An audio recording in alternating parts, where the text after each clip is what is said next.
Buenos días. Habíamos empezado ya las pautas, pero siempre hay algún detallito por ahí que interrumpe la conexión. Me había conectado al internet, al módem de la casa, pero falla demasiado este módem. Si Dios quiere, estos días vamos a cambiar de compañía a ver si tenemos una solución más adecuada. Pero por ahí alguien estos días puso algo de crédito en el celular y con el crédito del celular creo que funciona adecuadamente. Supongo que ya no tendremos interrupción. Perdón por el pequeño fallo. Digo que cada día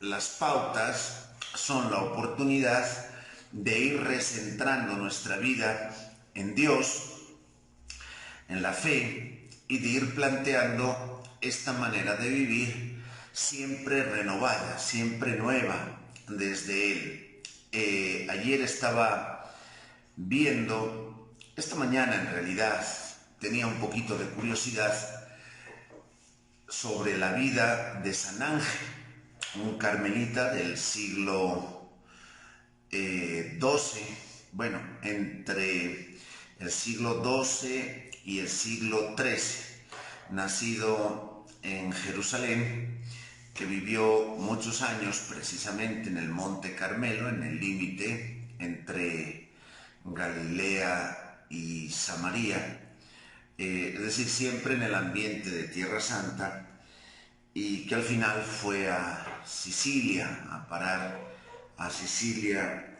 Bueno, y justamente en los años de su canonización, muy recientemente, es cuando los carmelitas construyeron aquí su convento en San Ángel, al que iba a venir incluso San Juan de la Cruz. De hecho, estuvo destinado, casi semidesterrado, pero bueno, destinado San Juan de la Cruz.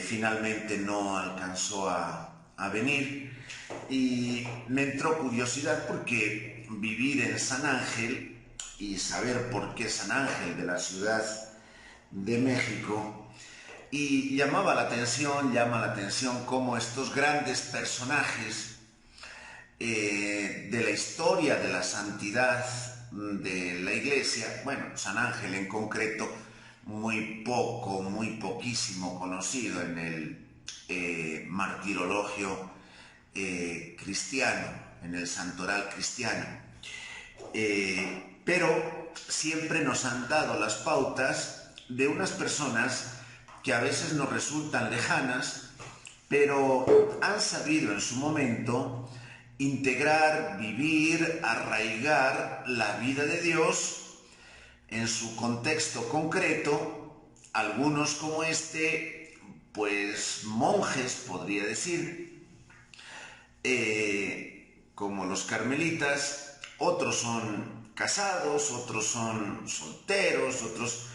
A lo largo de la historia de la Iglesia siempre ha habido estos santos que nos sirven de referencia hoy y siempre, aunque estemos en unas circunstancias y en un contexto completamente distinto, que eso es precisamente lo que nos toca en el hoy,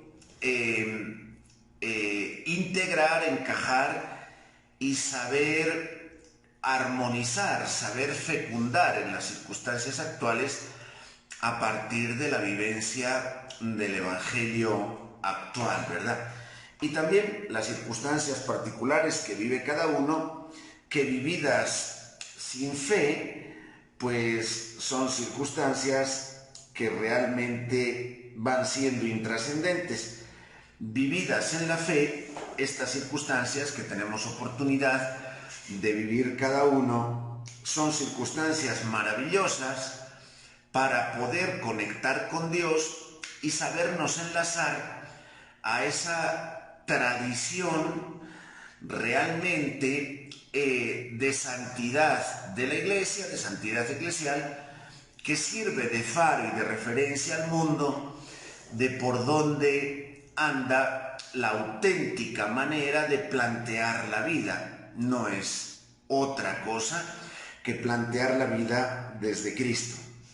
Bueno, también vamos a veces a estos santos del primer tiempo, hoy concretamente San Pablo y San Bernabé en los Hechos de los Apóstoles, que por supuesto en sus circunstancias específicas también nos están ayudando completamente a situar nuestra propia vida de fe. Continuando los Hechos de los Apóstoles, fíjense qué escena tan curiosa y tan maravillosa viven Pablo y Bernabé, que hoy a nosotros nos sirve como pauta de meditación. Habíamos visto ayer cómo, predicando en la sinagoga de Antioquía, les habían ofrecido la posibilidad y la palabra, y les dicen, bueno, pues el sábado siguiente, por favor, vengan y continúen hablándonos de estas cosas. Y ayer acabábamos la lectura diciendo y sabiendo que mucha gente, incluso así de manera ordinaria, iban donde Pablo y Bernabé y les querían escuchar también sobre esas cosas, aún fuera del ambiente de la sinagoga. Pero al sábado siguiente, hoy ya se había creado un revuelo en Antioquía, de manera que allí se presentaron, pues no solo los gentiles, digamos, el ambiente de cultura helénica, griega, en el Imperio Romano, pero también se presentaron muchos judíos. Y estos judíos, bueno, se dieron cuenta de que estaban hablando en la sinagoga, en el lugar de las tradiciones de los judíos, en un ambiente ciertamente más abierto y de mayor pluralidad que como había sido en Jerusalén, pero en todo caso estaban hablando de algo que estaba completamente fuera del judaísmo, de Jesús de Nazaret, de su muerte, de su resurrección y del contraste que eso suponía con los propios judíos que le habían matado, que le habían rechazado a Jesús. Y entonces, pues los judíos, lógicamente, que estaban en Antioquía, repito, en un ambiente helénico, para nada en un ambiente de Palestina ni judío, bueno, empezaron a impugnar a Pablo respecto a las cosas que iba diciendo. Entonces, Pablo y Bernabé, dicen los Hechos de los Apóstoles, estoy hablando del capítulo 13, del versículo 44 hasta el capítulo 14, versículo 6. Pablo y Bernabé responden valientemente: a ustedes, antes que nadie, debíamos anunciarles la palabra de Dios y debíamos explicarles en continuidad con la tradición judía qué es lo que ha realizado Dios a través de Jesús, pero como ustedes la rechazan y no se juzgan dignos de recibir la palabra eterna, bueno, pues perdonen, pero nosotros nos estamos volviendo a predicar también a las naciones, es decir, a los gentiles. Así nos ordena el Señor. En realidad estamos en continuación con la tradición judía, pero nos ordena el Señor que, ya que ustedes no quieren oír, vayamos a predicar a todos los pueblos. Te he puesto, pues, como luz de los pueblos para que lleves mi salvación hasta el confín de la tierra. Bueno, pues ahí se dividen definitivamente los corazones. Los judíos, que son celosos de su propia tradición y viven en un mundo cerrado, no tienen mentalidad proselitista para nada. Los judíos dicen: nosotros somos el pueblo elegido y aquí nadie entra. Empiezan a rechinar de envidia contra Pablo contra Pablo y contra Bernabé. Los gentiles, por el contrario, empiezan a alegrarse y a decir: órale, O sea que ese Dios se está dirigiendo a nosotros y son palabras verdaderamente de vida y de salvación. Así lo descubren. Entonces, para unos se convierte la predicación de Pablo en un motivo de alegría intensísima, para otros se convierte esa misma predicación en motivo de rabia y en motivo realmente de enojo. Bueno, eso es siempre la predicación del Evangelio. Eso que para uno es motivo de alegría, otros se enojan tremendamente, ¿verdad? Y dicen, no, yo no estoy de acuerdo con tu proyecto evangelizador. Bueno, pues no estés de acuerdo. Ayer yo tuve, sin decir el pecador, pero sí el pecado, una fuerte discusión pues con un sacerdote que, bueno, él tenía que hacer unas determinadas tareas con las despensas en cuestión, pero pues no la hace. Y entonces otros muchos en la ciudad, una multitud, está haciendo esas mismas tareas. Y me decía a mí, oye, pero tú ¿por qué te dedicas a distribuir despensas sin mi conocimiento? Digo, no, perdona. Yo ayudo a quien está distribuyendo las despensas. Si eso no de tu conocimiento, bueno, pues pregunta a quien se responsabiliza, gestiona, trae, consigue esas despensas. Pero no me lo preguntes a mí. Yo lo único que hago es distribuirlas cuando me las da, porque no me las puedo quedar porque se me estropean en la casa, ¿verdad? Entonces, no, pero ustedes, los ricos, se están llenando de despensas y a los pobres no les llega. Digo, un momento, yo estoy distribuyendo las despensas precisamente seleccionando la gente más pobre. Si a los ricos les llega o no les llega, eso no lo sé. Pero que yo personalmente velo porque les llegue a los más pobres, lo que a mí me acaba llegando, pues bueno. Entonces, en esos términos iba siendo un poquito la discusión. Resulta que se hace el bien, pero yo no recabo los méritos de hacer ese bien.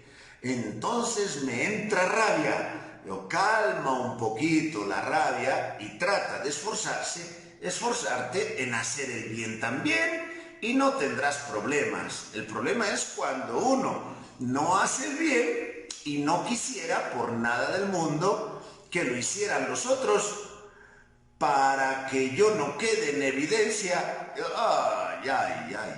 Bueno, pues estas cosas así de sencillas sucederán toda la vida. Yo estoy acostumbrado completamente en la iglesia a convivir con ellas. Quien no hace nada se dedica a destruir cuando ve que alguien está haciendo algo.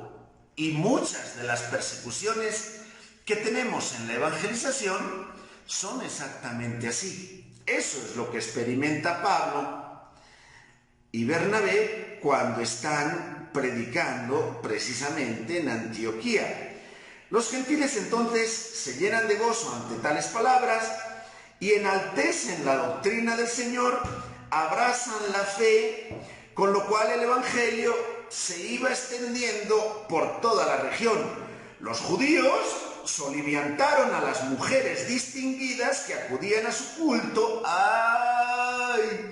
Y cuando las mujeres distinguidas se encuentran soliviantadas, ¿quién las detiene, verdad? Y a los principales de la ciudad. Entonces esas mujeres, enardecidas por los judíos, se fueron detrás de Pablo y de Bernabé a ver si se los comían vivos. Y les aseguro que las mujeres distinguidas son capaces de comerse vivos a Pablo y a Bernabé. Bueno, no se los comieron vivos, por gracia de Dios, pero sí los arrojaron de su territorio. Ellos, Pablo y Bernabé, fíjense qué historias tan comunes que después se repiten, curioso. Pablo y Bernabé se sacuden el polvo de los pies y dicen, bueno, pues adiós Antioquía, nos vamos para Iconio. Entonces, curioso, lo que son dificultades, lo que son persecuciones, problemas, resulta que ahora, por sí misma, la fe se empieza a desarrollar en Iconio. Entran, según la costumbre, en la sinagoga de los judíos de Iconio, mientras los discípulos quedan llenos de gozo y del Espíritu Santo.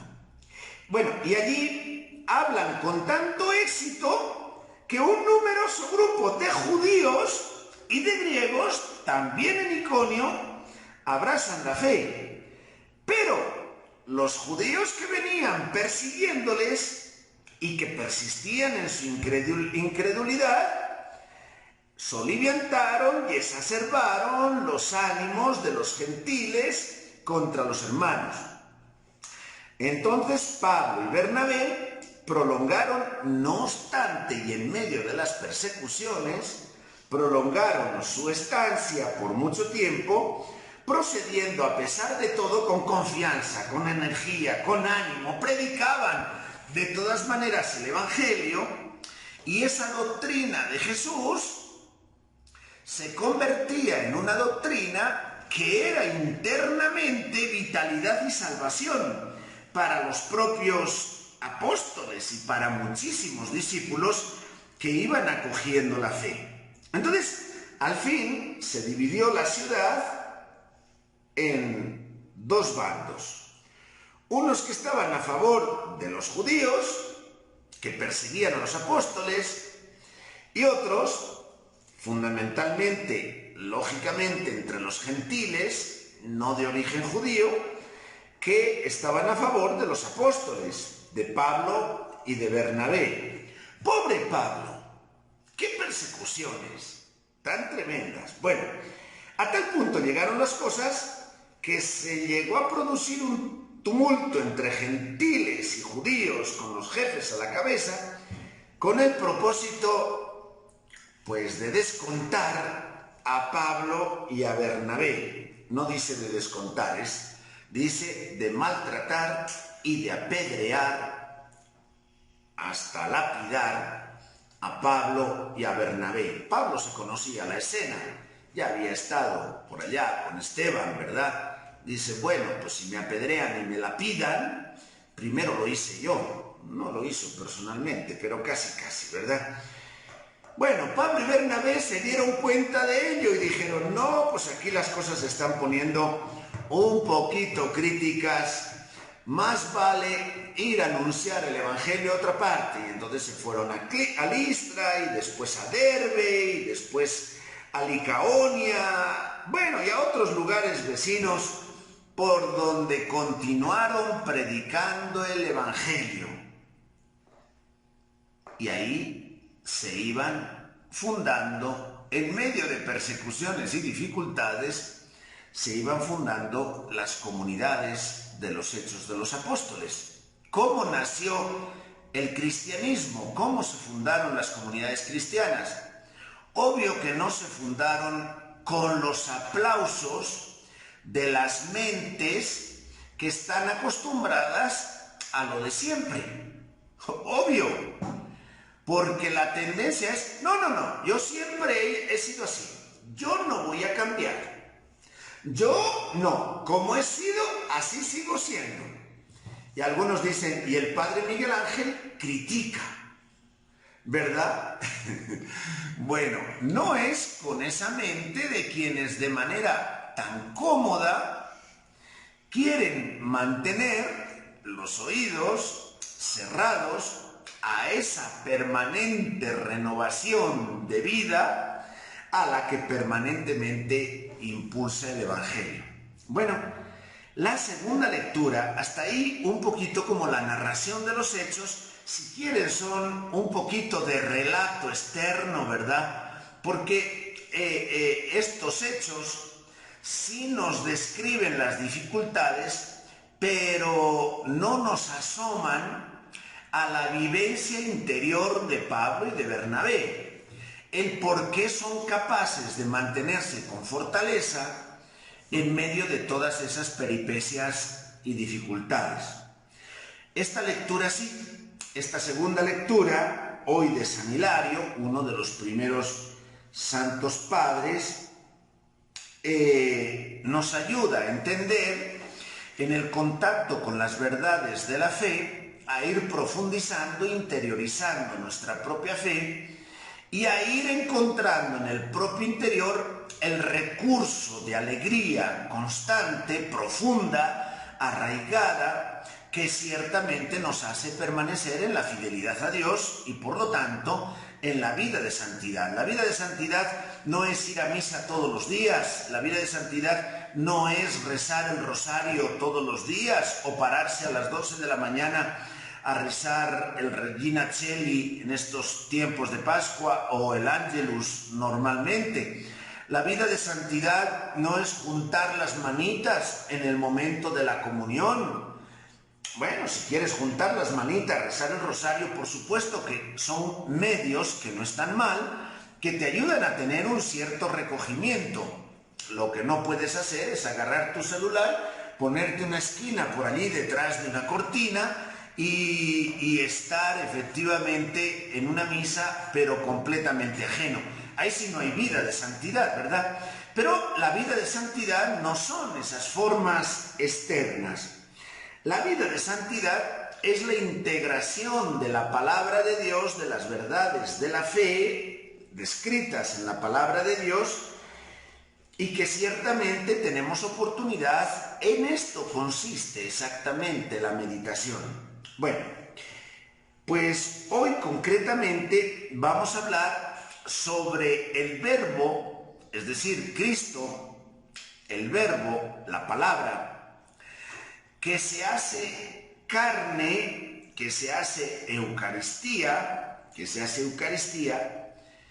y que esa palabra, ese verbo que se hace Eucaristía, estos dos elementos son cruciales, son los dos pilares, el verbo y la carne, o sea, la palabra y la Eucaristía. Son dos elementos que jamás podemos perder de referencia en nuestra vida, porque una vida cristiana sin atención a su palabra y a su Eucaristía, y a la Eucaristía, a su carne, no es. Santa Teresa lo decía yo, sin la humanidad de Cristo, no sabría cómo encontrarle, ¿verdad? Bueno, tenerlo muy en cuenta. Entonces, dice, si es verdad que la palabra se hizo carne, y nosotros en la cena del Señor comemos esta palabra que se hace carne, ¿cómo no será verdad que habita en nosotros con su naturaleza divina, ¿verdad? Aquel que por una parte al nacer como hombre asumió la naturaleza humana, como inseparable de la divina. Es decir, Jesús, que es Dios, es hombre, y es hombre siendo Dios, y son dos naturalezas distintas, pero absolutamente inseparables. Y por otra parte, unió esa misma naturaleza humana a su naturaleza eterna en el sacramento que nos dio su propia carne, Por eso, todos nosotros llegamos a ser uno, porque el Padre, fíjense, el Padre está en Cristo, pero Cristo está en su naturaleza humana y por lo tanto está en nuestra naturaleza humana, está en nosotros. Por ello, si Cristo está en nosotros y nosotros estamos en Él, en Cristo, todo lo nuestro está con Cristo en Dios. en el Padre, hasta el punto que estamos nosotros en Él por el sacramento de la comunión de su carne y de su sangre, y nos lo atestigua Él mismo cuando dice: mira, el mundo no me verá, pero ustedes me verán, vivirán por mi propia carne, porque yo sigo viviendo. Aun cuando siendo Eucaristía estoy en ustedes, claro que sigo viviendo. Es decir, en nosotros vive Cristo, Dios y hombre, divino y humano. O sea, esta es la realidad del cristiano. O sea, nos imaginamos la grandeza tan absolutamente inimaginable de que el mismo Cristo vive en nosotros, Dios y hombre, divino y humano.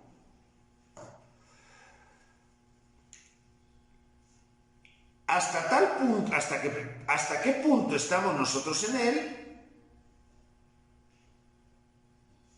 porque yo estoy con mi Padre, ustedes están conmigo, yo estoy con ustedes. Si hubiera querido que esto se entendiera solamente de la unidad de la voluntad, del deseo, ¿por qué señaló como una especie de gradación y de orden en la realización de esa unidad? Lo hizo sin duda para que creyéramos que Él está en el Padre porque es divino, por su naturaleza divina. Mientras que nosotros estamos en Él porque somos humanos por su naturaleza humana, pero en Él inseparables esas dos naturalezas. Por lo tanto, si nosotros estamos en Él y Él está en el Padre, en su naturaleza humana y divina absolutamente inseparable, somos uno en la celebración de este sacramento del amor. Por eso es tan importante la Eucaristía para los católicos. No es importante por una comprensión un poquito mágica o fetichista de que hemos logrado hacer un orfebre, ha logrado hacer una custodia llena de perlas y llena de rayos y una custodia bonita, y entonces esa custodia se pone ante el altar y como es tan bonita, tan iluminada y tan llena de flores, resulta que se vuelve admirable y ahí adoramos a esa custodia. No, adoramos a lo que está dentro, adoramos a la Eucaristía. La custodia la puedes tirar a la basura, importa poco, y las flores también. Algunos se ofenden con estas palabras, pero no es lo importante la iluminación que va cambiando de colores. Yo he visto en algunos lugares, vamos a hacer la hora santa, y entonces ponen una custodia y van cambiando los colores, y entonces ponen una música romántica, y bueno, y ahí se están escuchando en torno a esa custodia, luces y flores y músicas, se están escuchando, bueno, un momento de paz que se pone como ambiente, de regocijo, quizá, bueno, más o menos de ciertas mentalidades orientales, ¿verdad? El budismo más o menos eso propicia. No estamos hablando de esos ambientes que ciertamente en un momento determinado pueden acompañar, pero estamos hablando de la humanidad y de la divinidad de Cristo, realmente sintetizada y vivida en el propio sacramento de la Eucaristía celebrado, del que ahí hay un trozo de pan reservado.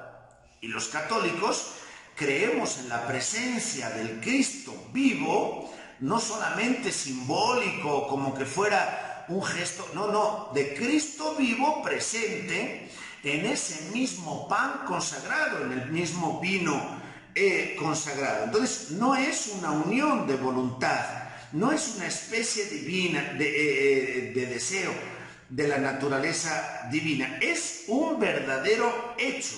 Por eso, Esa perfecta unidad que está realizada por el mediador en nosotros, porque habitamos en Él, porque Él habita en el Padre, porque permanecemos en el Padre, porque el Padre en consecuencia también habita en nosotros. El mismo Señor habla de lo natural que es en nosotros esta unidad cuando afirma: el que come mi carne y bebe mi sangre habita en mí y yo habito en él. Entonces, ¿dónde vives? Yo vivo en la tragedia mundial de la pandemia. En esa situación yo estoy viviendo. En medio de la tragedia nacional de un gobierno que no sabe qué hacer con las indicaciones a los mexicanos. Eso dicen algunos, ¿verdad? Vivo en la tragedia de un país que no se sabe organizar económicamente. Yo vivo en la Ciudad de México, que en este momento es quizá una de las ciudades más azotadas del coronavirus. Si hay que multiplicar por 30 los 200 muertos que el gobierno oficialmente reconoce, que son realmente poquísimos, de acuerdo a lo que vemos en los hospitales y en las casas de personas que fallecen cada día en esta epidemia. Bueno, si eso hay que multiplicarlo por 30, o al menos hubiera que multiplicarlo por 1000, 2000 diarios, por 10, 2000 diarios, pues yo vivo en medio de esa tragedia de mi ciudad, de esa tragedia nacional. Bueno, bien, ese es tu lugar de vida, tu lugar donde vives en el sentido material, en el sentido físico. Pero, ¿dónde vives? ¿Dónde vives? Es decir, quien come mi carne y bebe mi sangre vivirá en mí. Vivirá en mí. Nosotros vivimos por su carne. Entonces, toda comparación trata de dar a entender algo, procurando que el ejemplo propuesto ayude a la comprensión de esta cuestión. Aquí, por lo tanto, trata el Señor de hacernos comprender que la causa de nuestra vida está en Cristo, por su carne. Habita en nosotros su propia vida, que somos seres carnales, para que nosotros lleguemos a vivir de modo semejante a como vive Él por el Padre. El que come mi carne y bebe mi sangre permanece en mí y permanezco yo en él. Entonces, en nuestra naturaleza humana no podremos olvidarnos jamás de esta redención, es decir, de este arranque. Decimos la palabra salvación. Bueno, de este arranque que Dios mismo ha hecho de nuestra vida, que nos ha arrancado de alguna manera de estar solo completamente sumergidos en las cosas de la tierra, y sin dejar de estar en la tierra, nos está a la vez como estirando, introduciendo en la vida del cielo. Entonces, la vida del cristiano no es la vida del barro, la vida del cristiano es la vida del cielo, la vida sobrenatural. Eso es lo que ha animado a San Ángel, que celebrábamos ayer, a tantísimos mártires. Yo no sé qué santo estamos celebrando hoy, seguramente otro equivalente, ¿verdad? A tantos santos y mártires a lo largo de la historia de la Iglesia, que aún estando en medio de unas dificultades impresionantes, como San Ángel, es capaz de dar la vida, a veces, como sucede en él, por tener que decir la verdad a un cierto personaje que está viviendo unas relaciones incestuosas. Y entonces le tiene que decir: oye, a ti no te es permitido abusar de tu hija. Y el otro, enojado, le acuchilla completamente hasta que le quita la vida. Bueno, tendremos que estar a veces en medio de esas circunstancias, de una manera o de otra, otras veces, aún sin hacer nada que pareciera ofensivo, pero sí ofende.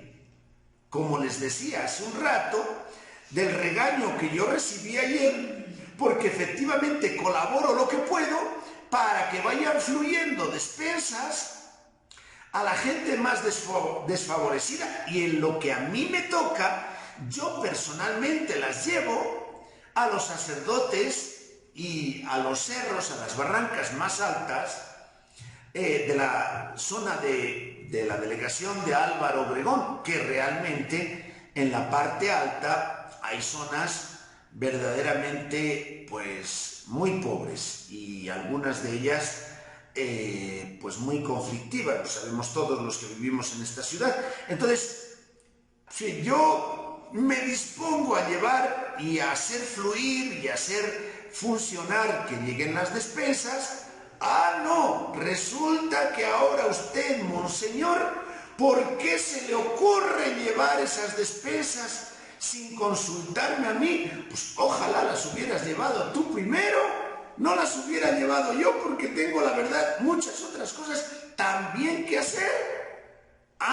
No, pero es que si usted lleva las despensas y no las llevo yo, todo el mundo se va a dar cuenta que yo las tendría que haber llevado y no las he llevado, y entonces yo soy el que quedo mal delante de la opinión de la gente. Por lo tanto, usted no las lleve. No, pues las seguiré llevando, porque no quiero que esas despensas se pudran en mi casa, o se pudran, qué sé yo, en cualquier otro sitio, ¿verdad? Pues claro que las seguiré llevando. Si no las lleva el otro, lo seguiré haciendo yo. No, pero es que entonces yo quedo mal. Quien trabaja conmigo en cualquier campo de trabajo que lo digan, lo sabrá perfectamente. Yo pido que se haga una determinada cosa, y si la persona no sabe hacerla o se enreda un poquito y no la hace, luego me meto yo a hacerla con la persona, y hasta donde puedo ayudo y levanto, y si lo sé hacer, pues lo hago y me remango delante, y si no lo sé hacer, pues aprendo y ayudo a la persona, pero eso se levanta y tiene que salir adelante, ¿verdad? Yo no sé nada de cristales, pero estos días me ofrecí a poner los cristales en Betel, porque de ninguna manera se ponen. O no sé nada de plomería, pero estos días me ofrecí en Betel a acabar de hacer los arreglos de plomería, porque parece que eso no se acaba nunca. O no sé hacer, qué sé yo, nada de electricidad, pero hay toda una zona en Betel de electricidad que hay que montar, pues me pongo a hacerla yo, ayudando a los ingenieros, ayudando a los técnicos, a los especialistas, pero manos a la obra, remángate y lánzate. No lo haga usted porque me deja mal a mí. No, pues ando, adelante. Bueno, ese estímulo, ese contagio en la acción y en el seguimiento cristiano es imprescindible, aunque ciertamente quien se ponga a actuar así, luego, como Pablo y Bernabé, suscita envidia, suscita celos, suscita desconfianzas, me están humillando, ahora resulta que me critican, ahora el Padre está criticando. Pues esa es nuestra vida, criticar lo que va un poquito mal enderezado, alabar lo que va enderezado y ser partícipes de la vida sublime divina de Cristo encarnada en nosotros, y por lo tanto introduciéndonos Cristo mismo con su propia vida en la Eucaristía y en la oración, en los sacramentos y en la oración, introduciéndonos en la vida del Padre. De tal manera que esa vida del Padre es nuestra vida, y ese vivir diario es el que realmente nos va animando y concreta una vida cristiana. No porque tenemos una participación, estos días por ejemplo es escandaloso, unos vídeos por ahí a los obispos, ábranos las iglesias. ¿Qué más da que te abran o no te abran las iglesias? Tendrás que estar atento a las circunstancias en las que vives. Lo importante es que abras el corazón corazón a Dios, vivas de Dios las circunstancias que vives y realmente con Cristo estés en Él. Y esa vida efectivamente, y cuando sea oportuno y abran las iglesias, por supuesto que santificaremos nuestras iglesias, dejaremos santificar y abriremos las puertas de las iglesias para salir, no para estar en ellas. No podemos escondernos en las sacristías. Nos toca salir permanentemente a hacer vida divina en medio de nuestra sociedad. Hoy tenemos esa oportunidad, hoy tenemos ese gozo, esa alegría, esa posibilidad. Ánimo y arriba mientras estamos en esta tierra. Y si mañana nos contagia el coronavirus y resulta que acabamos en el hospital mañana por estar distribuyendo despensas a la gente más pobre, yo ayer estuve visitando toda la zona del Arenal, La Raza, San Francisco, algunas vecindades pobrísimas y en unas condiciones de sobrevivencia que, Dios mío, parece imposible la sobrevivencia humana en esas condiciones. Estuve en Atlampa, todo el mundo está apanicado porque ha habido varios muertos dentro del barrio y entonces pues todo el mundo está asustado porque efectivamente el COVID está en el barrio, ¿verdad? Y entonces todo el mundo trata, y no obstante hay gente que la está pasando muy mal en cuanto a las condiciones sanitarias, etc. Bueno, pues habrá que acercarse a ese hermano, a esos hermanos que en esas condiciones duramente sobreviven, y habrá que ser un poquito solidarios distribuyendo un poquito de comida, al menos, que está dentro de nuestras posibilidades. Y uno podría decir, ¿acaso soy yo el guardián de mi hermano? ¿Acaso soy yo el que tengo que cuidar de los que pasan hambre en las colonias al lado de donde vivo? Exactamente esas palabras son las de Caín a Dios cuando ha matado a su hermano Abel. Ese no puede ser el camino del cristiano. El camino del cristiano, aun con todos los riesgos y dificultades, siempre tendrá que ser un camino comprometido.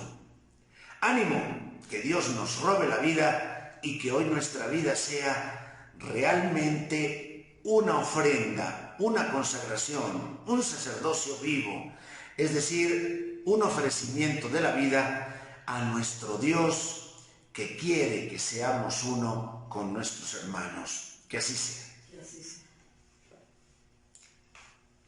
Gloria al Padre, al Hijo y al Espíritu Santo. Como era en el principio, ahora y siempre, por los siglos.